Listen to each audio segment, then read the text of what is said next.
Kenapa, Fit? Pedih. Oke, sahabat Argeo Vlog, saya ada di Jabung yang berada di Dusun Candi, Desa Jabung Candi, Kecamatan Paiton, Kabupaten Probolinggo, bersama teman-teman yang ada di Candi Jabung, Pak Abdurrahman, Pak Gunadin, terus Mas Edi, atau lagi mana? Ada Mas Widi, ada Mas Widi. Oke, ikuti petualangan kami.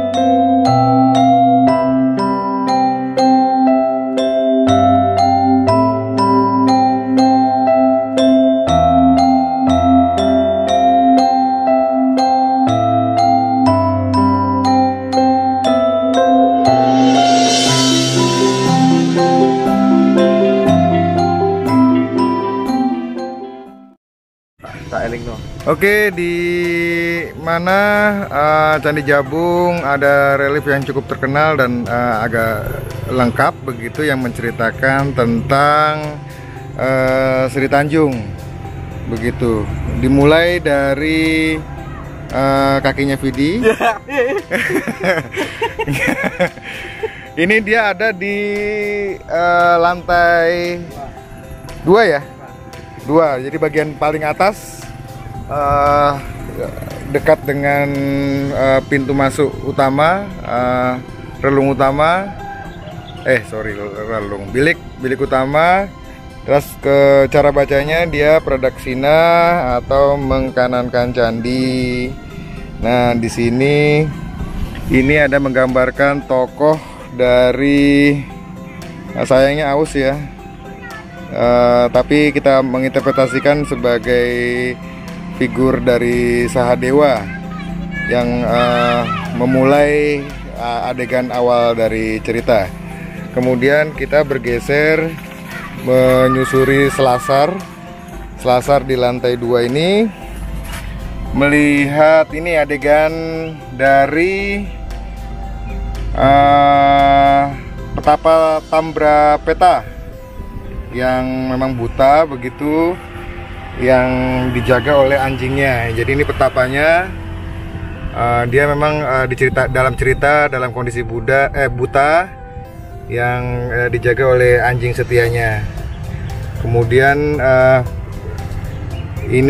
kemudian kita bergeser ke relief yang ketiga yang ada di kiri, itu tentang ada adegan Sadewa dan Nakula berhasil menyembuhkan petapa Tambrapeta. Maka mereka berdua, Nakula dan Sadewa, dianugerahi anak perempuan dari Tambrapeta, yaitu Nipadapa dan Nisoka. Jadi Nakula dan Sadewa berhak menikahi Nipadapa dan Nisoka. Terus kemudian cerita bergeser, saya pelan-pelan ya, agak takut-takut juga di sini karena posisinya pinggir sekali. Ini posisinya di pinggir sekali dari selasar. Saya pelan-pelan ya. Kemudian ini ada adegan Sidapaksa yang lahir dari pernikahan Sadewa dan Nisoka. Ini Sidapaksa yang menjadi tokoh dari cerita Sri Tanjung ya. Terus kemudian kita bergeser ke adegan berikutnya. Itu adalah, aduh, ada tangga, ini dalam posisi, nggak apa-apa, dalam posisi rusak. yang menggambarkan seorang putri duduk dengan dua tangan di depan perut ya.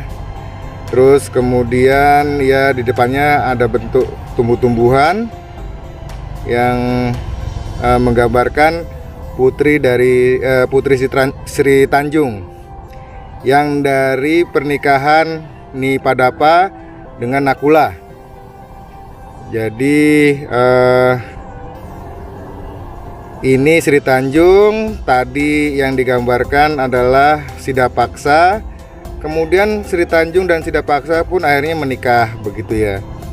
Sayangnya bagian wajah sudah rusak. Tapi ini adalah Sri Tanjung. Kemudian kita bergeser lagi ke belakang. Ini ada relief yang menggambarkan Sidapaksa bertemu dengan Raja Sulakrama, di mana Sidapaksa mengabdikan dirinya kepada raja untuk melayaninya Sulakrama. Tapi ketika sang raja melihat istri Sidapaksa yang sangat cantik, yaitu Sri Tanjung, sang raja ini cemburu pengen memiliki Sri Tanjung. Kemudian Raja Sulakrama menyusun siasat dengan mengirim Sidapaksa untuk ke rumah Batara Indra. Jadi keluar dari kerajaan, menempuh perjalanan jauh untuk bertemu dengan Batara Indra atas perintah dari Sulakrama, agar Raja Sulakrama bisa mendekati atau merayu dari Sri Tanjung. Oke, kemudian kita beralih ke relief berikutnya. Di sini ada hiasan-hiasan yang cukup raya yang digambarkan di tingkat lantai 2. Nah, di sini ada relief yang menggambarkan tentang Sidapaksa yang menjalankan misi dari Raja Sulakrama untuk menemui Batara Indra. Ya, jadi dalam perjalanan begitu digambarkan Sidapaksa ini. Sidapaksa kalau misalnya kita close dekat begini digambarkan ya. Ini pakaiannya bisa menceritakan ini pakaian yang dikenakan pada masa abad ke-14 ya. Pakaian laki-lakinya seperti ini. Oke, terus kita lanjut lagi bergeser ke lorongnya sempit sekali ya. Jadi ini relief berikutnya, saya mana di kamera dapat nggak ya? Oke, ini dalam posisi rusak juga.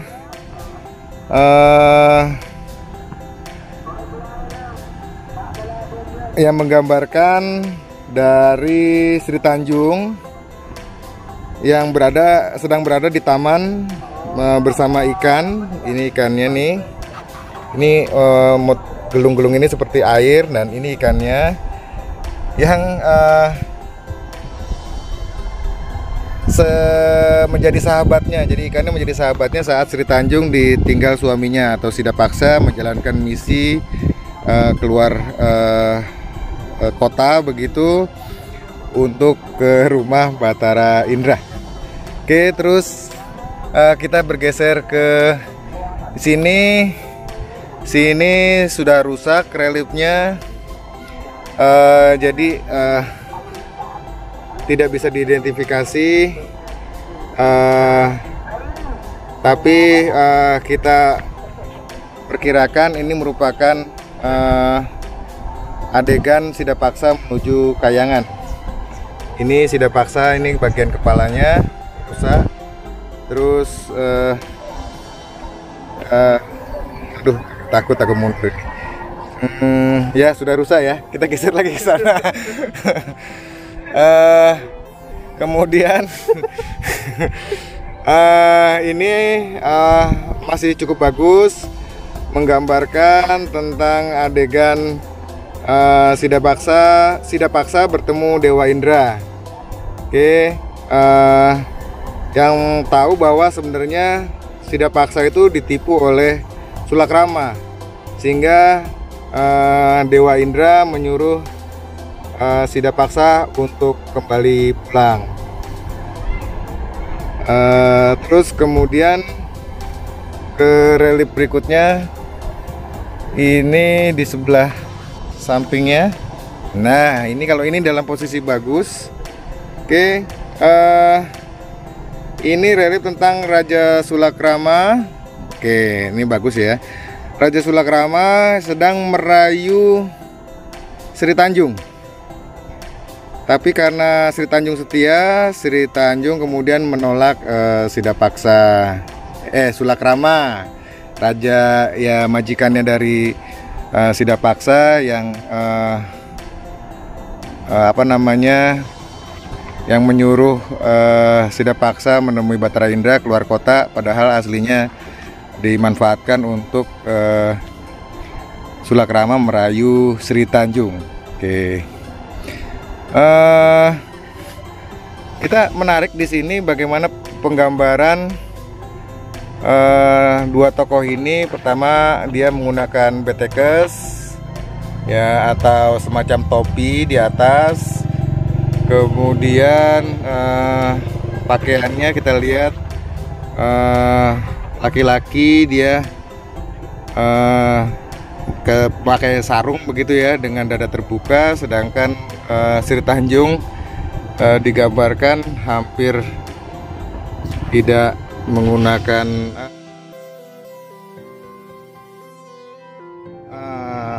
Oke, seperti itu, menarik. Terus kita ke relief berikutnya.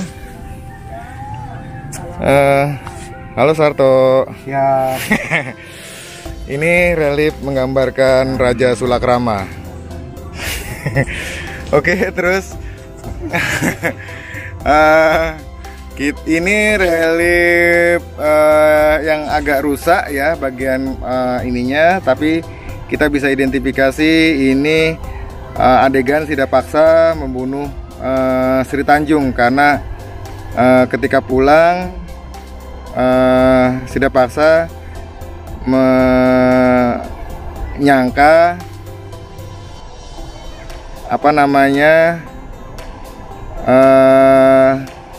Sulakrama itu bilang ke Sida Paksa bahwa ia berhasil merayu Sri Tanjung.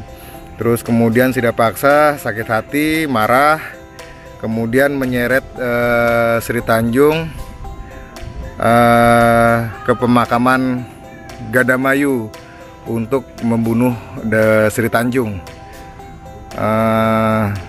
Dalam cerita begitu, dan adegannya ini dalam kondisi rusak seperti itu ya. Terus di sebelahnya, bentar. Oke.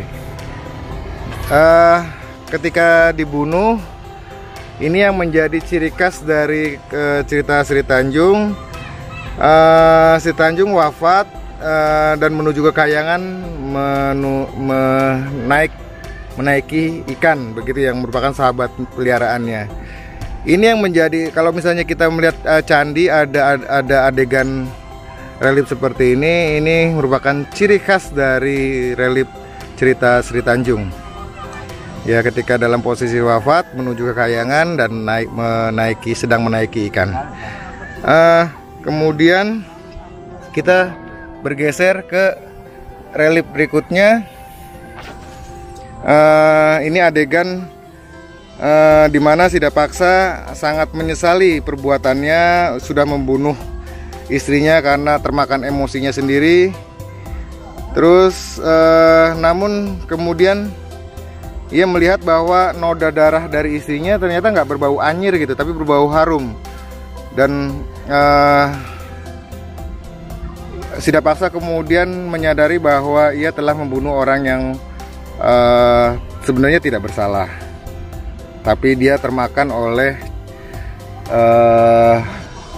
bualan atau omong kosong dari Raja Sulakrama yang menyebarkan fitnah bahwa dia sudah berhasil merayu Sri Tanjung. Begitu ya. Jadi kalau ada cerita jangan langsung percaya dan langsung emosi begitu, apalagi sampai kemudian melakukan tindakan-tindakan yang tidak terpuji, merugikan orang lain. Ini adegan berikutnya adalah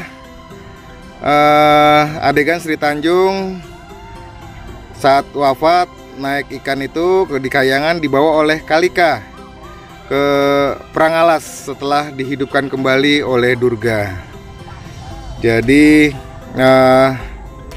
karena memang ia tidak bersalah, kemudian dalam cerita Durga kemudian menghidupkan kembali dan Sri Tanjung dan kemudian membawanya ke Prangalas. Terus di sini adegan berikutnya, Sri Tanjung dalam posisi duduk kembali ke rumahnya. Ya, terus dihidupkan kembali oleh Dewi Durga. Dan dia Sri Tanjung kemudian kembali ke rumah. Dan di akhir cerita Sri Tanjung kemudian kembali bertemu dengan Sidapaksa dalam bermaaf-maafan. Sidapaksa menyadari kesalahannya dan Sri Tanjung kemudian bertemu kembali dengan suaminya dan happy ending deh. Gitu ya. Sedih. Oke, terima kasih sahabat Arkeovlog. Itu cerita dari Sri Tanjung dari relief yang ada di Candi Jabung. Terima kasih.